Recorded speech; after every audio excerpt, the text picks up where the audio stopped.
कोई भी सपना साकार करने के लिए सबसे जरूरी है सही कोच का होना। चुनिए दक्षिण कौशल क्लासेस को और करें अपने CGPSC and SSC railway exams का सपना साकार। Download the app now.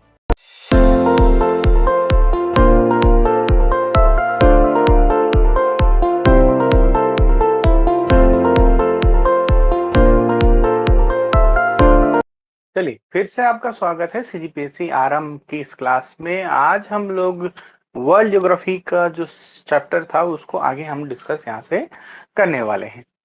तो आज हम हमारे सौरमंडल की बात करेंगे और हमारे सौरमंडल में हम बात करेंगे हमारे मुखिया सूर्य की। तो हमारा मुखिया जो सूर्य है वो भी एक तारा है और यहीं से हम चीजों को समझने की यहाँ से कोशिश करेंगे। ठीक है,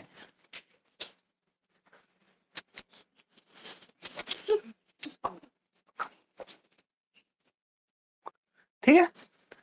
तो चलिए अगर हम बात करें तो पृथ्वी के सबसे निकटतम तारा, पृथ्वी से निकटतम तारा, यह अगर आपको प्रश्न पूछता है तो पृथ्वी से जो निकटतम तारा होगा वो हमारा कौन होगा? सूर्य ही होगा। ठीक है, कौन होगा? सूर्य ही होगा। ठीक है, क्योंकि सूर्य भी एक तारा है और पृथ्वी से वो सबसे निकटतम। भले ही सूर्य के बाद अगर बात करें तो सूर्य के बाद जो सबसे निकटतम तारा है वो है आपका प्रॉक्सिमा सेंचुरी। ठीक है, कौन? Proxima Centauri. ये सूर्य के बाद सबसे निकटतम तारा है। ठीक है, इसे हम अल्फा सेंचुरी के नाम से भी जानते हैं, प्रॉक्सिमा सेंचुरी या अल्फा सेंचुरी। अगर सर्वाधिक चमकीला तारा की बात करें, है ना, पृथ्वी से देखने पर सर्वाधिक चमकीले तारे की अगर बात करें तो पृथ्वी से देखने पर सर्वाधिक चमकीला तारा जो है वो है साइरस या सीरस। ठीक है, क्या? साइरस या सीरस। इसे हम डॉग स्टार के नाम से भी जानते हैं। किसके नाम से भी जानते हैं? डॉग स्टार के भी नाम से जानते हैं। ठीक है, क्लियर। फिर अगर यहां से क्वेश्चन आता है कि हमेशा उत्तर दिशा में चमकने वाला तारा कौन सा है, तो याद रखिएगा क्या होगा उत्तर? हमेशा जी ध्रुव तारा, पोलर स्टार, है ना, पोल स्टार, है ना, ये लिटिल बियर तारा समूह का हिस्सा है। हमेशा किधर की ओर चमकता है? पृथ्वी की उत्तर दिशा की ओर चमकता है। ठीक है, समझ में? क्लियर। तो ये आपका क्वेश्चन कहां से पूछ सकता है? आपके जो तारा सेक्शन है उसमें से पूछ सकता है। अब इसके बाद अगर हम बात करें, है ना, तो हम सीधे चलते हैं इसके बाद हमारे सौर मंडल की ओर। ठीक है, अब सौर मंडल में सबसे पहले हमको देखने को मिलता है कौन? सूर्य। ठीक है, सूर्य। सूर्य के बाद जो सबसे पहला ग्रह है वो है बुध। ठीक, बुध के बाद आपको देखने को मिलता है कौन? शुक्र। ठीक है, शुक्र के बाद आपको देखने को मिलता है पृथ्वी। ठीक है, पृथ्वी के बाद जो ग्रह एग्जिस्ट करता है वो है मंगल। ठीक, कौन? मंगल।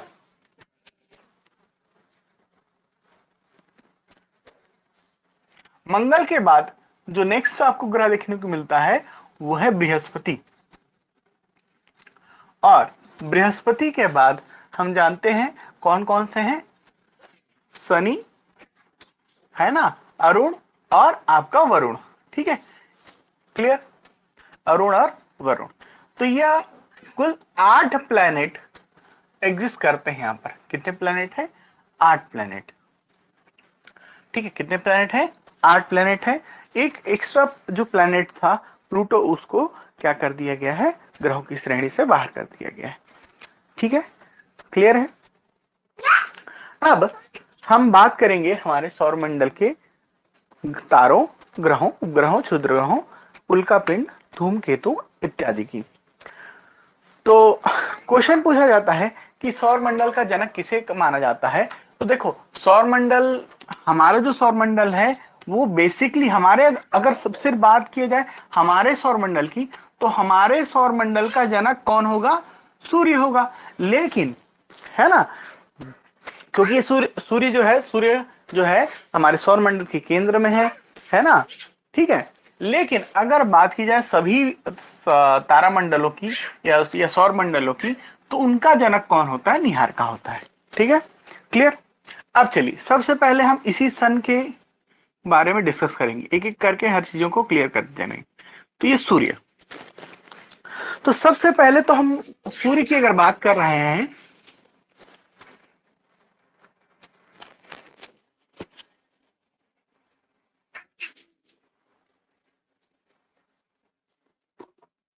ठीक है, तो सूर्य में ऊर्जा की उत्पत्ति जो है, अगर हम बात करें ऊर्जा की उत्पत्ति, तो होती है नाभिकीय संलयन की क्रिया से। किससे होती है? नाभिकीय संलयन की क्रिया से होती है। ठीक है, किससे होती है? नाभिकीय संलयन क्रिया। होती क्या है इसमें? ये एटॉमिक जो फ्यूजन होता है ना, इसमें आपके जो हाइड्रोजन के दो नाभिक जो होते हैं, है ना, हाइड्रोजन के दो नाभिक वो मिलकर क्या उत्पन्न करते हैं?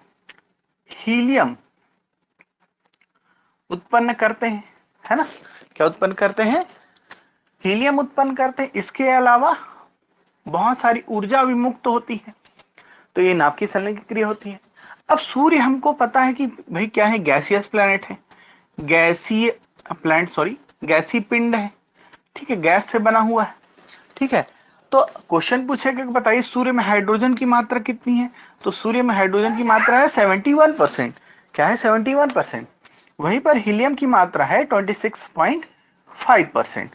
ठीक है, और अन्य जो आपकी गैसों की मात्रा है या अन्य पदार्थों की मात्रा है 2.5%, जिसमें निकल या लोहा हो सकता है। तो सूर्य जो है गैसियस पिंड है, हाइड्रोजन इसमें 71% पाया जाता है। यही हाइड्रोजन जो है मिलकर हीलियम बनता है। ठीक है, समझ में आ रहा है? तो इसको आपको ध्यान रखना है। ये हो गया भाई सूर्य। अब अगर हम सूर्य के स्ट्रक्चर की बात करें,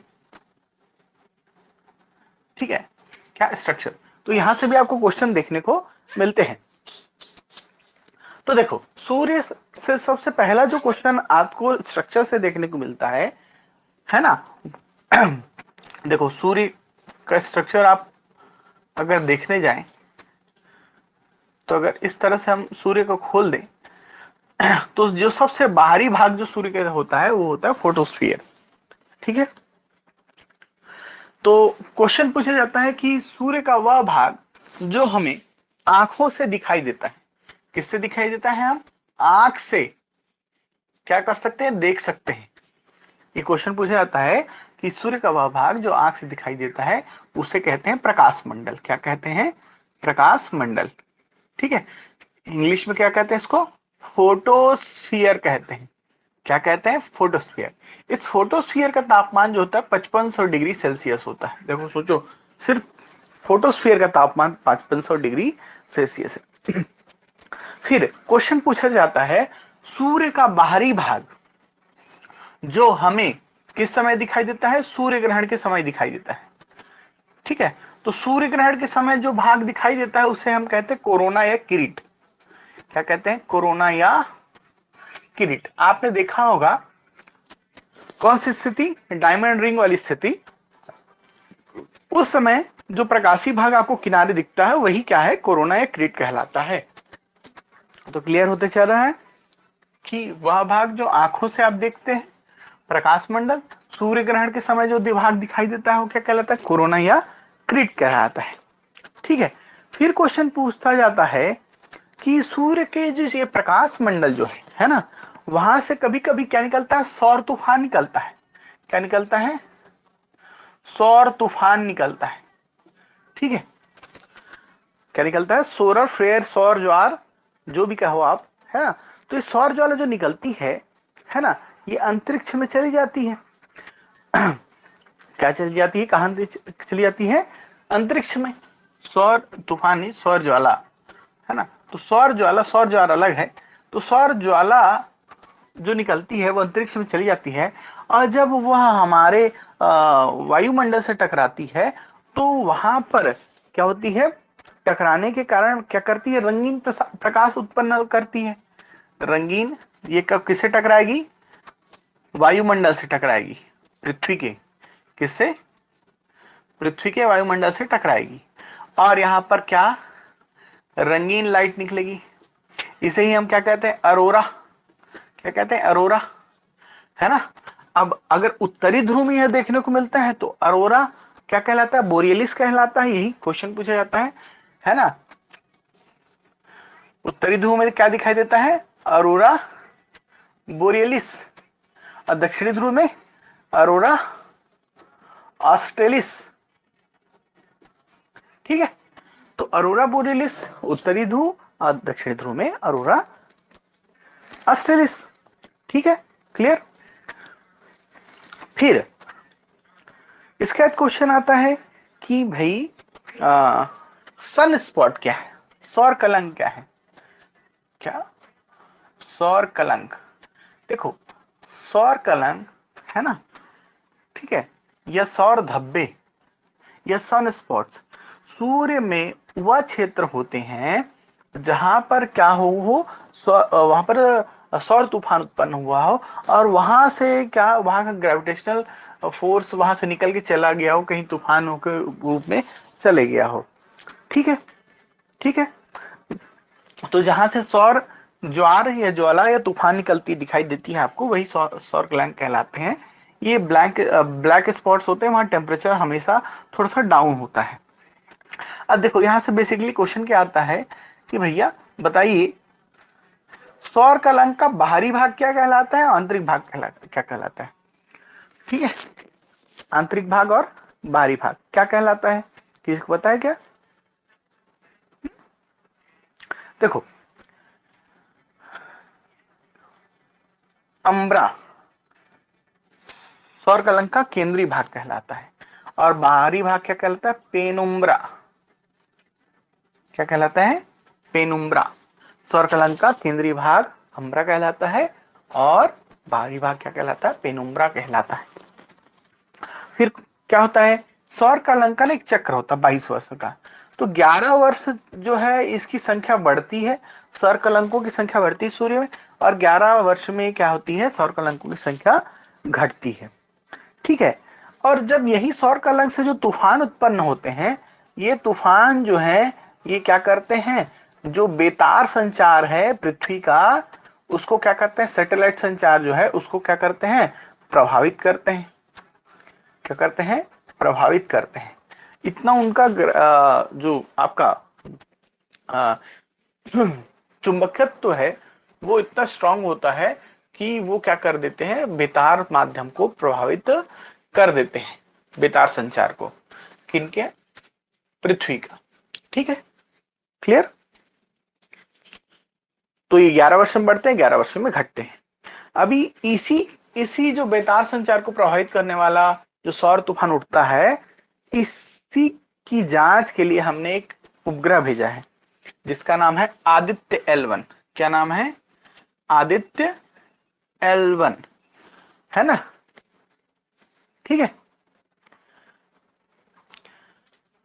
ठीक है, अब ये कहां पर जाएगा, आदित्य L1 जाएगा, है ना, वो उस पॉइंट L1 पॉइंट, उस पॉइंट को बोलते हैं, है ना, जहां पर पृथ्वी का ग्रेविटेशनल फोर्स और सूर्य का ग्रेविटेशनल फोर्स क्या हो जाता है, मैच कर जाता है, और है ना, यानी दोनों स्थिर हो जाते हैं, ना इधर की ओर खींचता है ना इधर की ओर वो खींच रहा है, दोनों के बीच की स्थिति क्या कहलाती है, लेंजर पॉइंट कहलाती है ना। तो आदित्य L1 उसी पॉइंट पे जाएगा और वहां पर चीजों को जांचेगा। ठीक है, इसीलिए इसका नाम क्या रखा गया, आदित्य L1 रखा गया है। कब भेजा जाएगा, तो भेजा जा चुका है, सितंबर 2023 में ये भेजा गया। ठीक है, कौन, आदित्य L1। ठीक है, क्लियर। तो ये हो गया भैया स्ट्रक्चर सूर्य का। काम की चीजें क्या है, सूर्य में ऊर्जा की उत्पत्ति किससे होती है, तो नाभ की संलयन की क्रिया से। सूर्य में कौन सी गैस सर्वाधिक मात्रा में पाई जाती है, तो हाइड्रोजन जो है सर्वाधिक मात्रा में पाई जाती है। फिर क्वेश्चन पूछा जाता है कि वह सूर्य का भाग जिसे हम आंखों से देख सकते हैं क्या कहलाता है, प्रकाश मंडल कहलाता है। सूर्य ग्रहण के समय दिखाई देने वाला भाग क्या कहलाता है, कोरोना या किरीट कहलाता है। ठीक है, रंगीन प्रकाश जो हमको उत्तरी ध्रुव में दिखाई देता है उसको कहते हैं अरोरा बोरेलिस, और दक्षिणी ध्रुव में दिखाई देने वाला अरोरा ऑस्ट्रेलिस कहलाता है।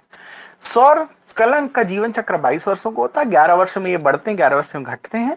ठीक है, इनसे उत्पन्न होने वाले जो सौर तूफान है वो बेतार संचार अर्थात जो आपके सैटेलाइट संचार है उसको प्रभावित करते हैं भारत के विश्व के, ठीक है। और पृथ्वी के सौर कलंक का आंतरिक भाग जहां टेम्परेचर कम है वो अम्बरा कहलाता है, और बाहरी भाग जहां टेम्परेचर ज्यादा है वो पेनुम्ब्रा कहलाता है। ठीक है, क्लियर है? उम्मीद है आपको समझ में आया होगा। सौर कलंक का तापमान 1500 डिग्री सेल्सियस होता है। कितना? 1500 डिग्री सेल्सियस। ठीक है, यहां तक चीजें समझ में आई। आगे बढ़े।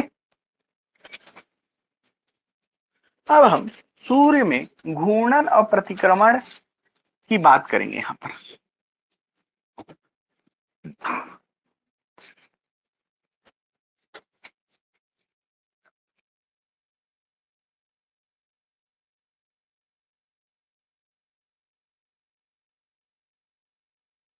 ठीक, तो देखो सूर्य का परिभ्रमण और परिक्रमण दो चीजें हैं।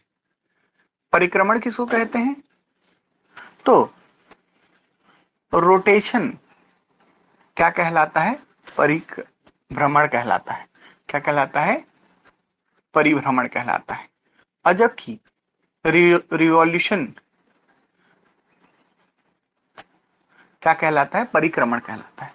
तो जब कोई पिंड स्वयं गोल गोल घूमे, गोल गोल रानी जैसा घूमे, स्वयं घूमे, तो यह क्या कहलाएगा? परिभ्रमण कहलाएगा। लेकिन अगर वह किसी पिंड का क्या कर रहा है? चारों ओर चक्कर लगा रहा है, तो वो क्या कहलाता है? परिक्रमण कहलाता है। हमारे सौर मंडल में सभी ग्रह तारे सभी ग्रह उपग्रह क्या करते हैं? सूर्य का परिक्रमण करते हैं। वैसे ही सूर्य भी परिक्रमण करता है हमारी आकाशगंगा के केंद्र का। ठीक है, क्लियर है? अब अगर हम परिभ्रमण की बात करें तो सूर्य जो है पूर्व से पश्चिम घूमता है। पूर्व से पश्चिम। ये अजीब है, क्यों? क्योंकि सभी ग्रह मुख्यतः पश्चिम से पूर्व घूमते हैं। मेरे कहने का अर्थ है यहाँ पृथ्वी का परिभ्रमण देखो। सूर्य कैसे, पृथ्वी कैसे घूमती है? इस तरह से घूमती है, तभी तो इधर से सूर्य उगता है, ठीक है, और इधर सनसेट होता है।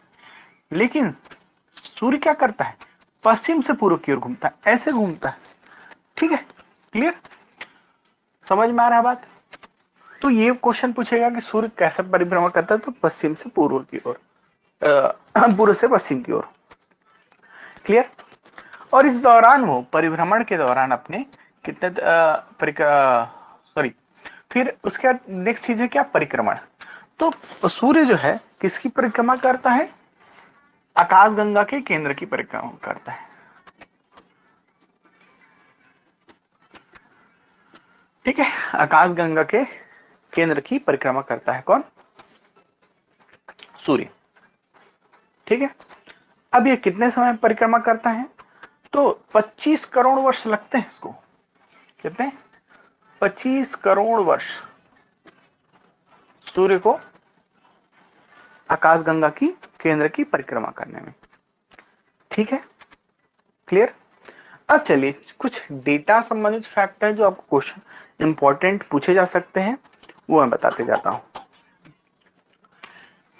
सबसे पहला, पृथ्वी पर सूर्य का प्रकाश कितने समय में पहुंचता है? यह प्रश्न आपसे पूछा ही जाता है। ठीक है, पृथ्वी पर सूर्य प्रकाश कितना समय में पहुंचता है? तो सूर्य प्रकाश 8 मिनट और 20 सेकंड में पहुंचता है। पृथ्वी पर सूर्य प्रकाश 8 मिनट और 20 सेकंड में पहुंचता है। ठीक है, करीब सूर्य का 22 खरबवां हिस्सा हमको मिलता है इससे। ठीक है, सूर्य प्रकाश का। फिर क्वेश्चन आता है कि भाई पृथ्वी के आयतन का कितना गुना है? पृथ्वी के आयतन का कितना गुना है सूर्य का आयतन? ठीक है, तो 13 लाख गुना है। कितना? 13 लाख गुना। सोचिए, 13 लाख गुना पृथ्वी के आयतन का 13 लाख गुना, यानी 13 लाख पृथ्वी सूर्य में समा सकते हैं। फिर अगर हम बात करें सूर्य के व्यास की, तो पृथ्वी के व्यास का कितना है? ये आपका 110 गुना है। कितना है? 110 गुना। व्यास कहे तो 110 गुना, आयतन कहे 13 लाख गुना बड़ा। ठीक है, समझ में आ रहा है? व्यास 110 गुना, आयतन 13 लाख गुना। और आपको पता है जब पृथ्वी सूर्य का चक्कर लगाती है तब यह सबसे न्यूनतम दूरी पर कब होता है और अधिकतम दूरी पर कब होता है? तो सूर्य निकटतम कब होता है, अब दूरतम कब होता है? तो निकटतम सूर्य की दूरी है 14.70 करोड़ किलोमीटर। ठीक है, 14.70 करोड़ किलोमीटर। अधिकतम कब होता है? तो 15.21 करोड़ किलोमीटर। ठीक है, अब माध्य दोनों को जोड़ के निकाल देना तो 14.98 आएगा, है ना, एवरेज डिस्टेंस। ठीक है, समझ में आया? ठीक।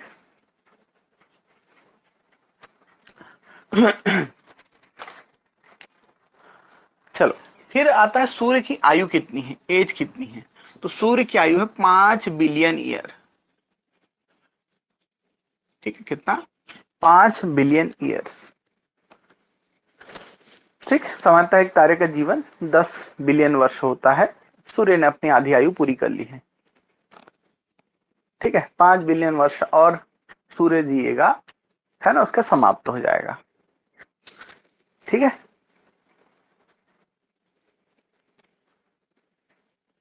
हो गया। फिर हम बात करें अगर एक प्रकाश वर्ष की, है ना, तो एक प्रकाश वर्ष क्या होता है? सूर्य के प्रकाश की एक वर्ष में तय की गई दूरी। ठीक है, सूर्य प्रकाश की एक वर्ष में तय की गई दूरी, किसका? सूर्य प्रकाश का। क्या कहलाता है? एक प्रकाश वर्ष।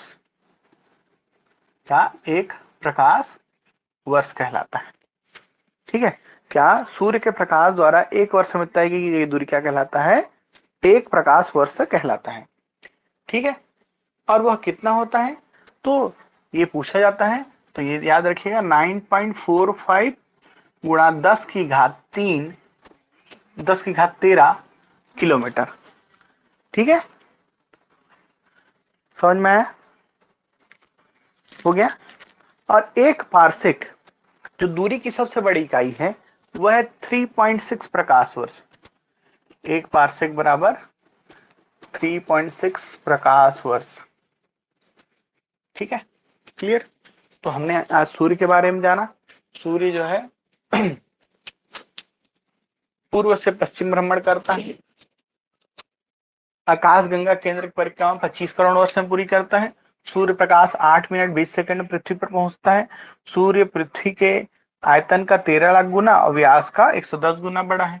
सूर्य सबसे नजदीक स्थिति होती है 14.70 करोड़ किलोमीटर और अधिकतम दूरी थी 15.21 किलोमीटर। ठीक है, इसकी आयु है 5 बिलियन ईयर। एक प्रकाश वर्ष बराबर 9.45 गुणा 10 की घात 13। ठीक है, एक पारसेक बराबर 3.6 प्रकाश वर्ष। ठीक है, 9.45 गुणा 10 की घात 13, 10 की घात 13 याद रखिएगा। चलिए, तो ये हो गया हमारा सूर्य यहां समाप्त। अब हम आगे अगर बात करें ग्रहों की, अब देखो, ग्रह जो होते हैं, ग्रहों की पहले कोई परिभाषा स्पेशल नहीं होती थी, लेकिन ग्रहों की परिभाषा जो है इंटरनेशनल एस्ट्रोनॉमिकल यूनियन IAU के द्वारा, है ना, तय की गई। कब? 2006 में। ठीक है, जिसमें कुछ परिभाषाएं तय की गई हैं। सबसे पहले यह कि कोई ग्रह तब ग्रह कहलाएगा जब वो सूर्य की चारों परिक्रमा तो कर ही रहा है, साथ ही वह अपना आकार गोल स्वरूप धारण करने में क्या हो? सक्षम हो। उसके आसपास पिंडों की भीड़ ना हो, खगोलीय पिंड उसके आसपास क्या ना हो, विचरण ना कर रहे हो। और इसी के तहत 2006 में प्लूटो को ग्रहों की श्रेणी से बाहर कर दिया गया। रीजन था एक ग्रह UB313। 2003 में UB313 को देखा गया था और इसे ग्रह की श्रेणी में लाने का प्रयास किया जा रहा था 10वें ग्रह के रूप में, लेकिन बाद में इसको भी बाहर कर दिया गया, इसको भी नहीं लिया गया और प्लूटो को भी बाहर कर दिया गया। तो 2006 से प्लूटो ग्रह नहीं है ना। ठीक है, चलिए अब देखो सूर्य ग्रहों का निर्माण अगर हम देखें तो जो सूर्य के पास बने वे आंतरिक ग्रह कहलाए। क्या कहलाए? आंतरिक ग्रह। कौन कौन से हैं? बुध है, शुक्र है, पृथ्वी, मंगल है। इन्हें हम पार्थिव ग्रह भी कहते हैं। पार्थिव ग्रह क्यों कहते हैं? क्योंकि इनमें इनकी भूमि जो है वो ठोस है, इनमें आप लैंड कर सकते हैं, इनका डेंसिटी ज्यादा है। इसके बाद के जो ग्रह हैं, बाहर के ग्रह, वो बाह्य ग्रह या जोवियन ग्रह कहलाते हैं। क्या कहलाते हैं? बाह्य ग्रह या जोवियन ग्रह कहलाते हैं, या गैसीय प्लैनेट भी कहलाते हैं। क्यों? क्योंकि ये जो प्लैनेट्स आपको देखने को मिलते हैं ये गैसों से निर्मित हैं। ठीक है, तो आंतरिक ग्रह बुध, शुक्र, पृथ्वी, मंगल। बाह्य ग्रह बृहस्पति, शनि, अरुण और वरुण। ठीक है, क्लियर?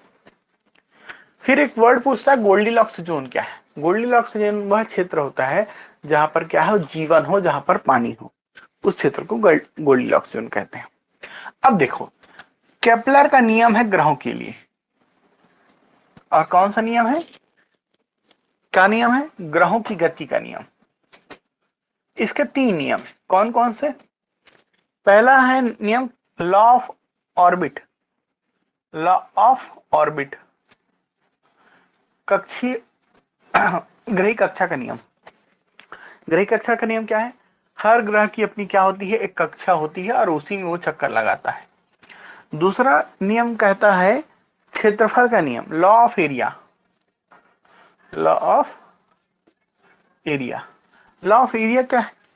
लॉ ऑफ एरिया, जब कोई ग्रह सूर्य की परिक्रमा कर रहा हो तो उस दौरान अगर वह सूर्य के निकट होता है, अगर वह ग्रह सूर्य के निकट है तो उसका वेग क्या होगा? अधिक होगा, और आवर्त काल क्या हो जाएगा? कम लगेगा। ठीक है, समय कम लगेगा उस चक्कर लगाने के लिए, है ना।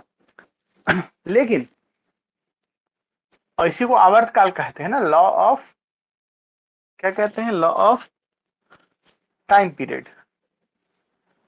ठीक, तो ये दोनों नियम ये स्पष्ट करते हैं कि कोई भी ग्रह जब सूर्य के करीब होता है तो उसकी गति में वृद्धि हो जाती है, वेग में वृद्धि हो जाती है और समय कम लगता है।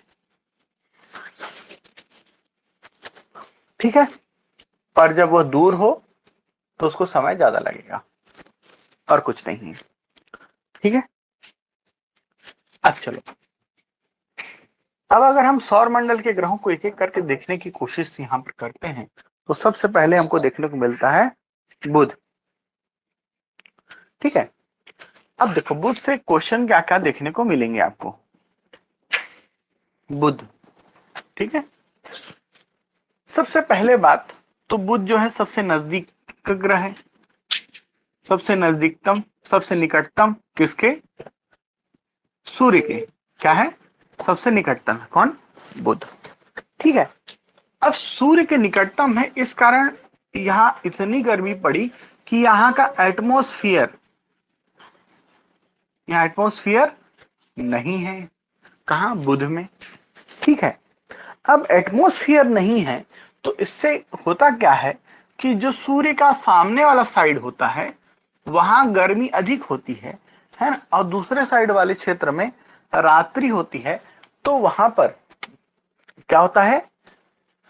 क्या होता है? वहां पर आपका बहुत ज्यादा ठंड पड़ती है। इसका रीजन क्या है? एटमॉस्फेयर का ना होना। एटमॉस्फेयर अगर रहता है तो वो कंबल की भांति काम करता है। जो एटमॉस्फेयर है वो क्या करता है? ऊष्मा को संजो के रखता है, कंबल की तरह बाहरी चीजों को आने नहीं देता और अंदर को संजो के रखता है। लेकिन यहाँ एटमॉस्फेयर है ही नहीं है, इसलिए बुध का जो सामने वाला साइड होता है, सूर्य की उस साइड, वो अधिक गर्म होता है और रात में यानी दूसरा साइड ठंडा होता है। इसीलिए कहा जाता है कि बुध की में दिन में बहुत ज्यादा गर्मी और रात में बहुत ठंडी हवाएं चलती हैं। ठीक है, समझ में आया? अच्छा, अब चूंकि सूर्य बुध से पास है, तो सूर्य बुध से पास है तो भाई इसका रोटेशन क्या होगा, फास्ट होगा। तो ये बहुत ज्यादा फास्ट रोटेट करता है ना, सॉरी रिवॉल्यूशन इसका पास हो क्या होगा, फास्ट होगा। तो कितने दिन में पूरा कर लेता है, क्वेश्चन आता है सूर्य बुध के, बुध जो है सूर्य के चक्कर कितने दिन में लगा लेता है, 88 दिन में। लेकिन इसका एक ड्रॉबैक भी है। ड्रॉबैक क्या है कि भैया सूर्य के करीब होने के साथ साथ ये भले ही कितने दिन में, 88 दिन में, ठीक है, परिक्रमा कर लेता है। लेकिन इसका आपको अगर मैं बताऊं रोटेशन, यानी सूर्य का एक दिन जो होता है वो कितने दिन के बराबर होता है, पृथ्वी 58.65 पृथ्वी दिवस के बराबर होता है। यानी पृथ्वी में 58.65 दिन जितने टाइम में होंगे उतने टाइम में जो बुध है वो क्या करेगा, स्वयं एक बार ऐसे करके घूमेगा। ठीक है, क्लियर, यहां तक चीजें समझ में आई आपको। अब देखो, अब भैया सूर्य के इतने पास है तो उपग्रह का होने का चांसेस ही नहीं है ना। सूर्य बुध को अपने इतने पास रखा हुआ है कि इसको इसके करीब किसी को आने नहीं देता। इसकी ओर जो आया, यानी इसके पास जो मंडराया उसको निपटा देता है कौन, सूर्य, है ना।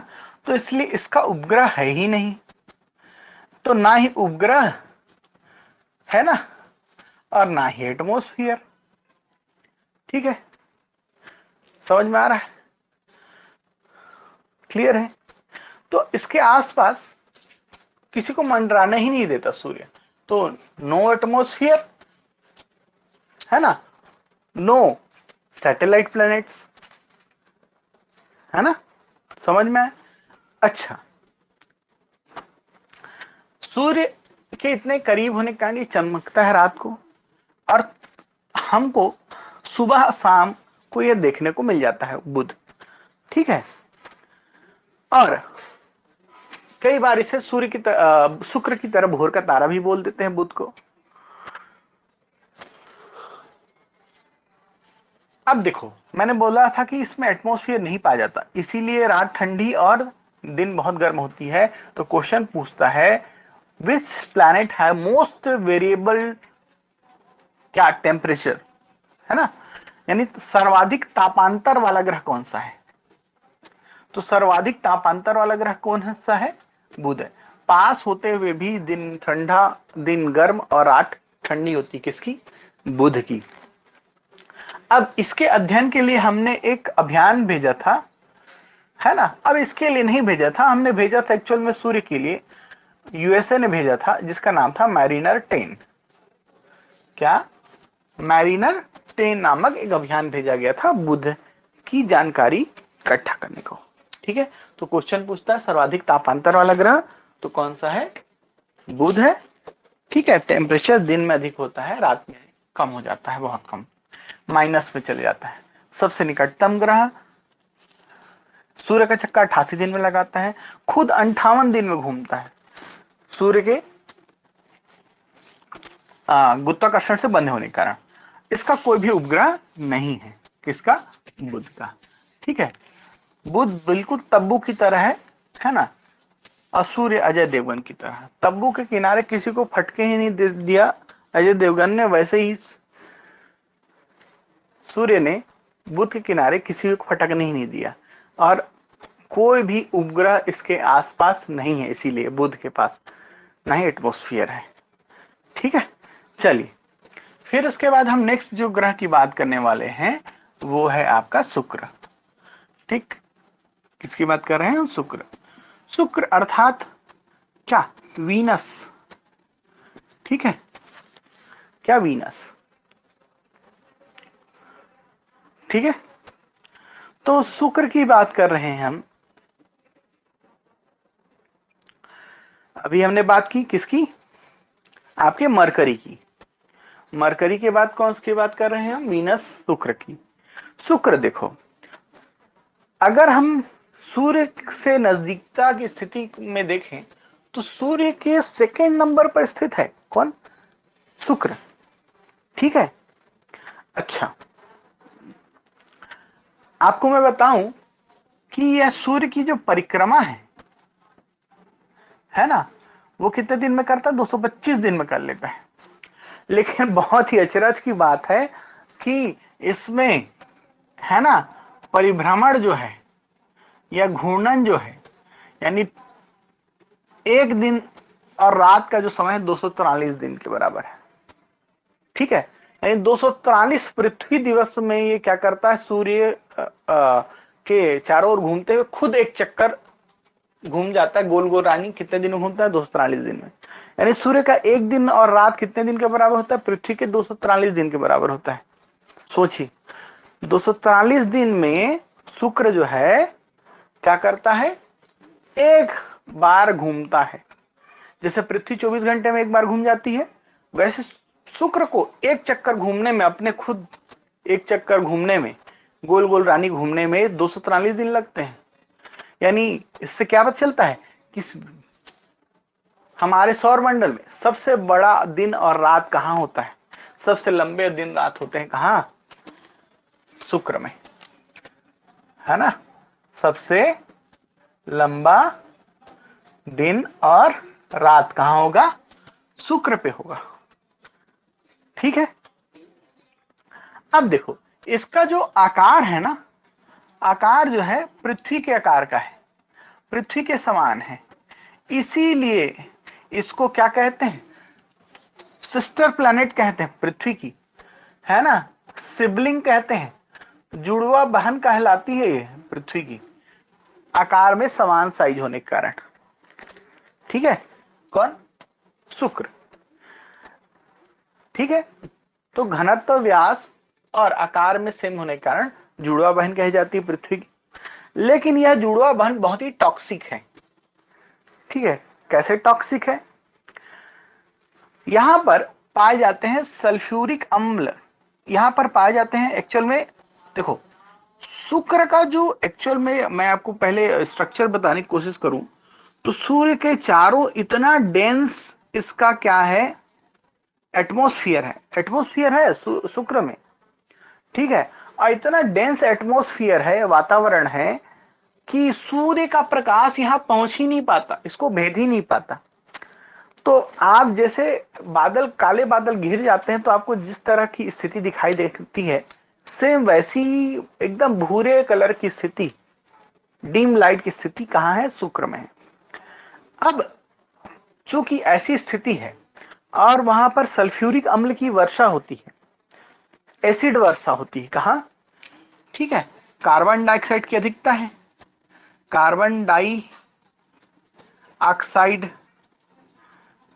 की अधिकता है, वहां पर इसके बादल पाए जाते हैं कहां? शुक्र पर। और अम्ल वर्षा होती है इनसे। क्या होती है? अम्ल वर्षा होती है।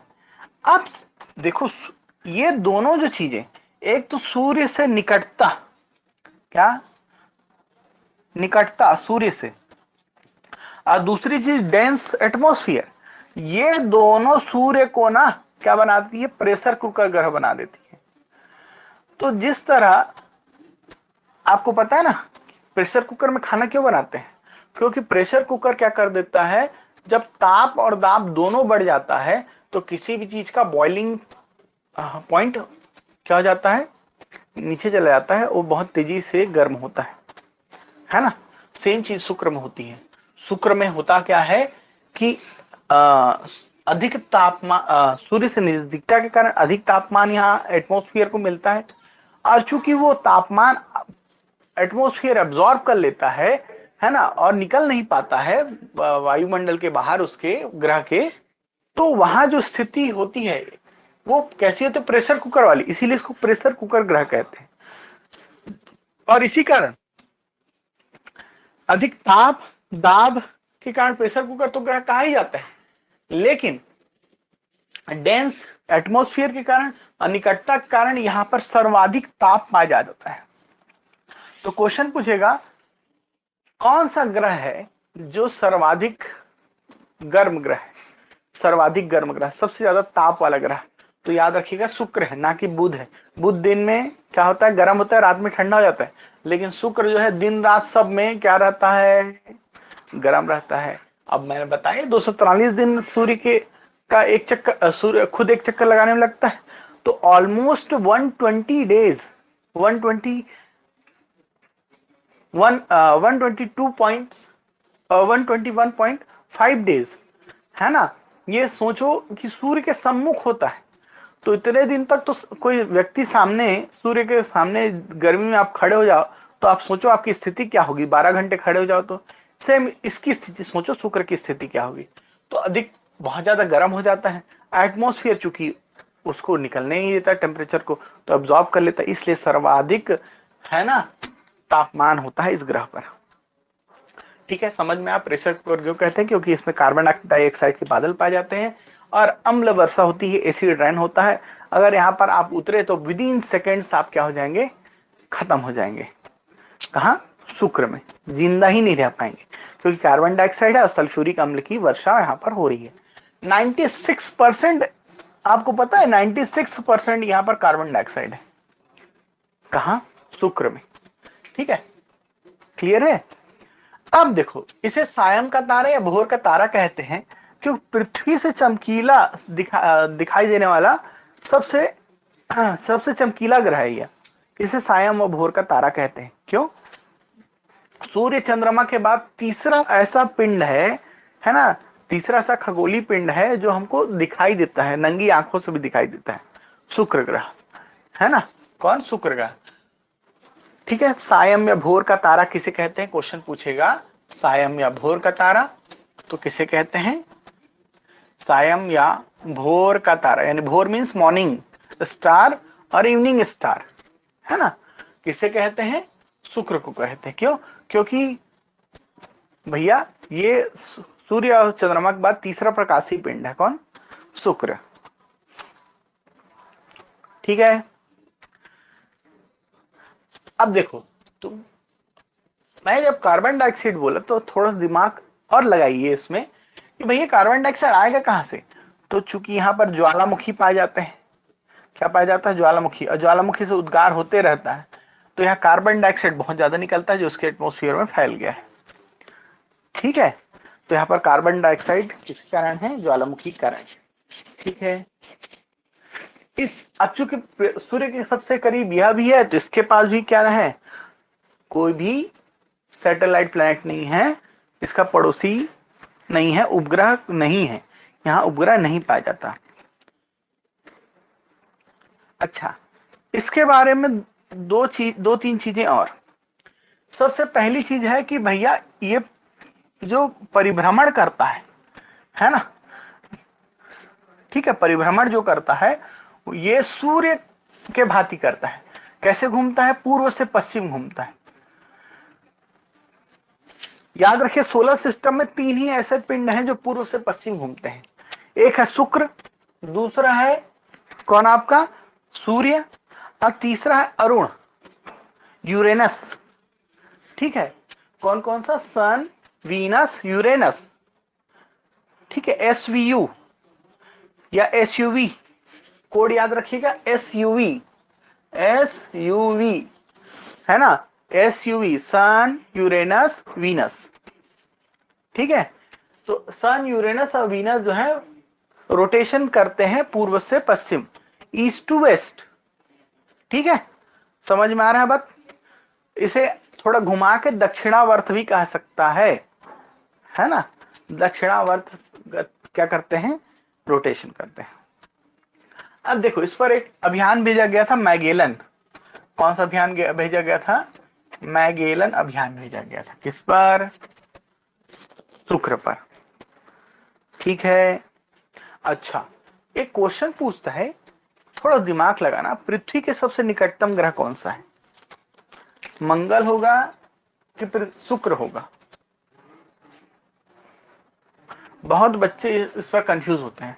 याद रखना, शुक्र हमारे से पहले आता है और पृथ्वी से सबसे निकटतम ग्रह है शुक्र।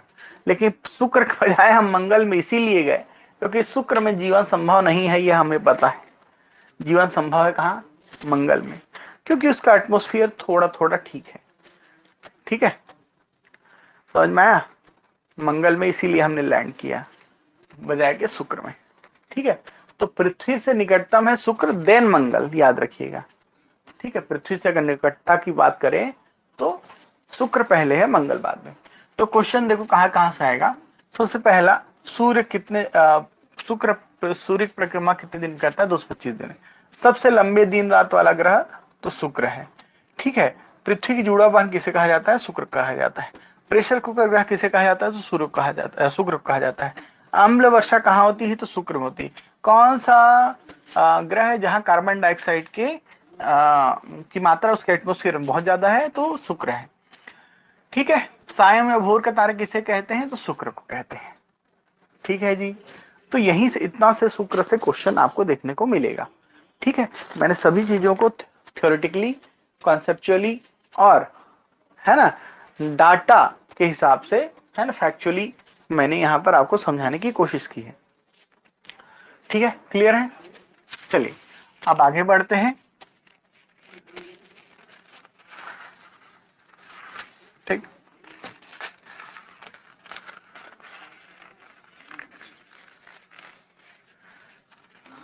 यह क्लास केवल रिवीजन क्लास ना होने के साथ साथ आपको कॉन्सेप्चुअल पक्ष को भी बताएगी। हम केवल भागने वाली चीजें नहीं करेंगे। ठीक है, या कोई फ्री क्लास है तो ऐसे नहीं है कि हम निकल जाएंगे चीजों को लेकर आगे, चीजों को छोड़ते हुए। ठीक है, तो अब हम बात करने वाले हैं हमारी पृथ्वी के बारे में, अर्थ के बारे में। पृथ्वी, पृथ्वी को ब्लू प्लैनेट कहा जाता है। क्यों कहा जाता है? क्योंकि यहाँ पर जल है ना, इसलिए इसको ब्लू प्लैनेट कहते हैं। इसको ग्रीन प्लैनेट कहते हैं। क्यों? क्योंकि यहाँ जीवन है। ठीक है, ये चीज ध्यान रखना। समझ में हो गया? अब हमको पता है कि भैया पृथ्वी जो है कितने टाइम में रोटेट कर जाती है? 24 घंटे में रोटेट कर जाती है। लेकिन क्या एग्जैक्ट है? तो नहीं, एग्जैक्ट नहीं है। 23 घंटे 56 मिनट और 4 सेकंड, 23 घंटे 56 मिनट और 4 सेकंड में ये क्या करता है? सूर्य का एक चक्कर लगाता, सॉरी, खुद एक चक्कर लगाता है। कौन? पृथ्वी। ठीक है, लेकिन सूर्य का चक्कर लगाने में इसको लगते हैं 365 दिन। रिवॉल्यूशन ये करता है 365 डेज में। क्या एग्जैक्ट है? नहीं। 365 दिन माने 365 दिन 5 घंटे 48 मिनट और 46 सेकंड में यह क्या करता है? सूर्य का एक चक्कर लगाता है। ठीक है, और यही जो 5 घंटे 48 मिनट 46 सेकंड है, प्रति 4 वर्ष में, है ना, लीप ईयर के रूप में आपको देखने को मिलते हैं। 4 ईयर्स में ये क्या हो जाते हैं? 24 घंटे हो जाते हैं। और एक्स्ट्रा दिन आपको देखने को मिलता है कहाँ? कौन से माह में? फरवरी माह में। ठीक है, जहां फरवरी कितने के दिन का हो जाता है? 29 दिनों का हो जाता है। ठीक है, समझ में आया? अब देखो, पृथ्वी जो है वो अपने एक्सिस पर बैंड है, झुकी हुई है, यानी इस तरीके से, है ना। और यह बेंडनेस किससे तय होती है? उसकी धुरी से, है ना। ये पृथ्वी अपने एक्सिस पर ऐसे झुकी हुई है, और यह एक्सिस जो बेंडनेस है, ये इसका कोण कितना है? कितना का है? तो ये देखो, ये 23.5 डिग्री क्या हुई है? झुकी हुई है। 23.5 डिग्री यहां से नहीं, यहां से तो 66.5 डिग्री का कोण बना रही है। ठीक है, यहां से 66.5 डिग्री का कोण बना रही है। ठीक है, अपने अक्ष से। लेकिन वो अपने एक्सिस पर कितना झुक गई है? 90 डिग्री से थोड़ा सा ऐसे हो गया, टिल्ट हो गया है। कितना? 23.5 डिग्री। ठीक है, और इसी झुकाव के कारण, है ना, सूर्य के सापेक्ष, है ना, इसकी स्थिति में परिवर्तन, अर्थात वार्षिक गति के कारण ही पृथ्वी पर दिन रात का छोटा और बड़ा होना होता है। दिन और रात छोटा बड़ा इसीलिए होता है क्योंकि ये अपने एक्सिस पर बैंड है, और सूर्य जब भी इस एक्सिस बैंड के कारण जब हम कर्क रेखा से सूर्य कभी इधर पोजीशन पे होता है, कभी नीचे जाता है, कभी बीच में होता है, इसी कारण दिन और रात छोटा बड़ा होता है। कर्क रेखा के अगर पैरेलल रहेगा तो कर्क रेखा पर दिन बड़ा होगा, मकर रेखा का पैरेलल होगा तो मकर रेखा पर दिन बड़ा होगा। इस तरह से चीजें चलती है। पृथ्वी की अगर हम बात करें तो साइज के हिसाब से ये 5th नंबर पर आता है। कितने नंबर पर आता है? 5th नंबर पर आता है। ठीक है, ठीक है। और मोस्ट डेंस प्लेनेट है, सर्वाधिक क्या है आपका घनत्व वाला ग्रह है। ठीक है, समझ में आ रहा है? इसका एक सैटेलाइट प्लेनेट है और सैटेलाइट प्लेनेट का नाम क्या है? मून, चंद्रमा। ठीक है, चंदा मामा। ठीक है, क्लियर, समझ में आया? पृथ्वी पर 71% वाटर है और 29% क्या है आपका भूभाग है, लैंड है। ठीक है, क्लियर, समझ में आया? और आगे हम चीजों पर बात करेंगे हम इस पर। ठीक है, फिलहाल इतना है। चलिए, इस लेक्चर को यहीं पर मैं विराम देता हूँ।